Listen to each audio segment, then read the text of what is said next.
Just recently, I was doing some reading, and I was reading a book by Patrick Carnes. And if you need help with an addiction, if you are struggling with sex addiction, or you're struggling to understand the mind of a sex addict, there is a great book called Out of the Shadows by Patrick Carnes. And I was just reading it for some insight, and I came across a question that he proposed in, I think it's the second chapter. He basically says, are you willing and do you have the courage to face yourself? It's a great question. It's great for the addict, but it's also just great for the unfaithful spouses. Do you have the courage to face yourself?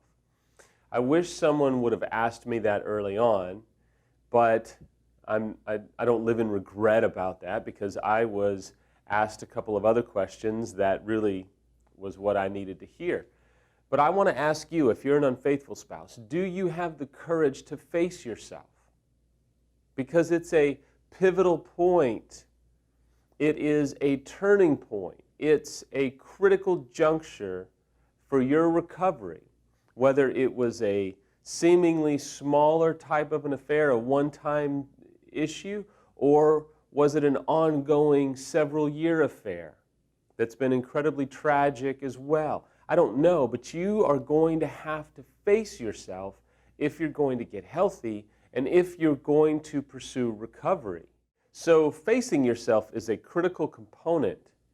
And here's a few examples, here's a few ways that I think you're going to have to face yourself. Is number one, it was striking to me how when my affair became public, I felt incredibly alone. Now, I will tell you, I had a sea of people around me when I was blowing and going, as they say, and I was at the height of my success, but I still felt alone. I never felt more alone than when my affair became public and it was like everything around me of significant relationship disintegrated. And I think at some level it's by design. We are left alone because I think in many ways we produce a false support system around us. We have a scaffolding around us. And that could be people telling us how great we are, our affair partner or partners telling us how awesome we are. We are in many ways surrounded by a scaffolding that loves to build up our insecurities. And so one of the best things that can happen to us is to be alone and have everything that was our false support system be ripped away from us, because it forces us to be put in a situation where we have to confront ourselves. Now, being left alone, though, can be tragic because we suffer in isolation, but we heal in community. And facing yourself, I think in many ways, requires the courage to actually go and search out a community of support, same-sex, controlled environment, trusted people that will actually help us heal. The wonderful thing about finding that community is that community will actually be a very gracious impetus to help us actually confront ourselves and face ourselves. But you won't be able to do it if you just stay alone. You're going to be alone in some regards, and it hurts like hell, and it's good for you. But you can't stay alone. You're going to have to find a source of community that keeps you from alienation. That brings me to another way that we face ourselves, is that we face the alienation that we feel. Whether you're a betrayed spouse or whether you're an unfaithful, in a lot of ways we feel alienated. In fact, if we struggle with addiction, our addiction might be because when we were younger, we had an incredible amount of trauma. We had an incredible amount of alienation and abandonment. And the reason why we're acting out so much right now is because of the trauma that we felt when we were young. But at the end of the day, you cannot allow yourself to just stay in isolation, because one of the things that's so great about isolation is we don't have to confront ourselves. We try and stay busy.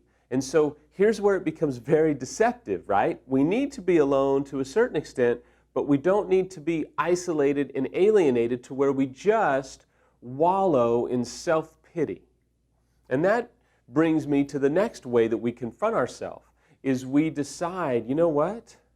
I'm going to face my self-pity and I'm not going to let it win.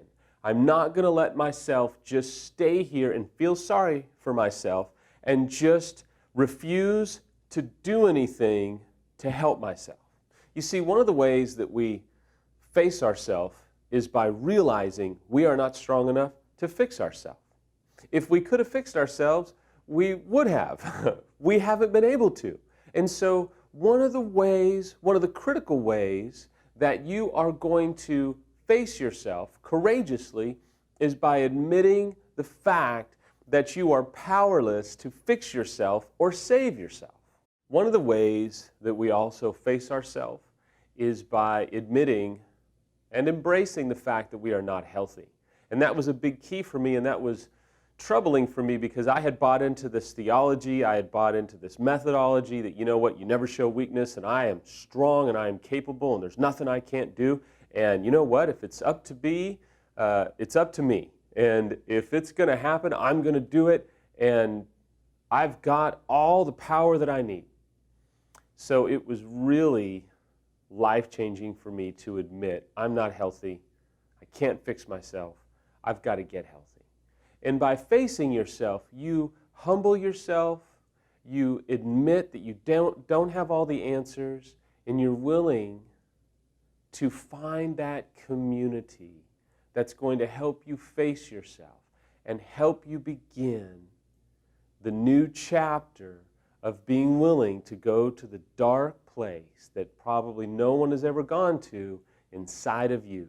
Because if you'll let that deep, dark trauma or secret or pain or hurt or shame come to the light, you can find the healing that you desperately need.